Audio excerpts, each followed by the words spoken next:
Hi friends, welcome to Green Kanchi Kitchen. நம்ம இன்னைக்கு என்ன பார்க்க போறோம்னா ஒரு சட்னி பார்க்க போறோம். நம்ம ஃபர்ஸ்ட் சிம்பிள் ரெசிபில இருந்து ஆரம்பிச்சுக்கலாம். சட்னி வந்து வேர்க்கடலை சட்னி.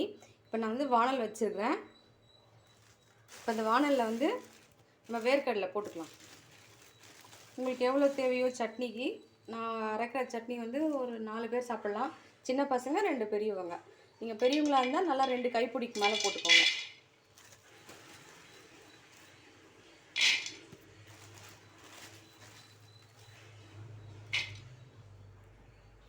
நல்லா இப்படி போட்டு நம்ம என்ன பண்ணணும், வறுத்துக்கணும். வாணல் நல்லா வாணல் வந்து காய வச்சுருங்க. காய வச்சுட்டு வறுத்துருங்க.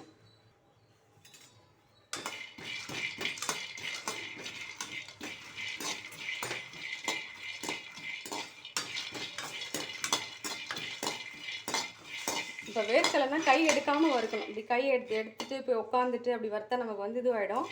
அதனால் கிட்ட இருந்து நம்ம வேர்க்கடலையை வறுத்து எடுத்துக்கலாம். இதே போல் பூரணம் செய்யறதுக்கெலாம் கூட வேர்க்கடலை நம்ம இப்படி தான் வறுத்துக்கணும்.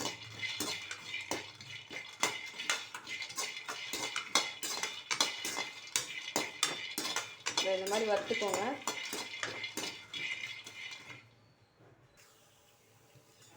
இப்போ பாருங்கள்,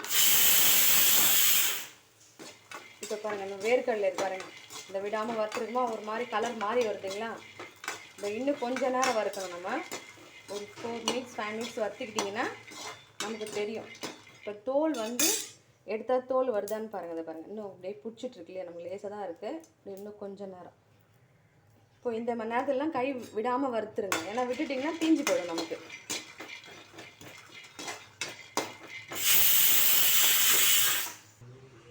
இப்போ பாருங்கள், நமக்கு நல்லா வறுபட்டுச்சு.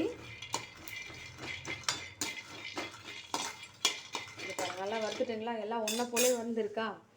அப்புறம் இந்த தோல் இந்த பாருங்கள் எடுத்து பார்த்தா தோல் இப்படி வந்துடும் நமக்கு. ஸோ வந்துட்டாக்க எடுத்துடலாம். அந்த அடுப்பு ஆஃப் பண்ணிட்டு இப்போ மரத்தில் போட்டுக்கலாம். இது நல்லா ஒரு ஆறட்டும். நல்லா நமக்கு ஃபுல்லாக மிக்சியில் அரைக்க போகிறோம் ஜாரில். நல்லா அந்த சூடெல்லாம் நமக்கு நல்லா ஆறட்டும்.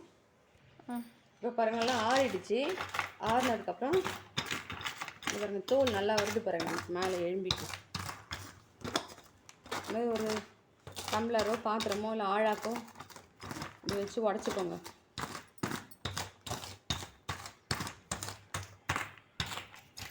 இது பாருங்கள், இப்போ நம்ம உடச்சதுக்கும் மேலே தோல் நல்லா தனியாக வந்துச்சு பாருங்கள். இப்போ நம்ம இதை வந்து புடச்சி எடுத்துகிட்டு மிக்சியில் அரைச்சின்னு வந்துடலாம்.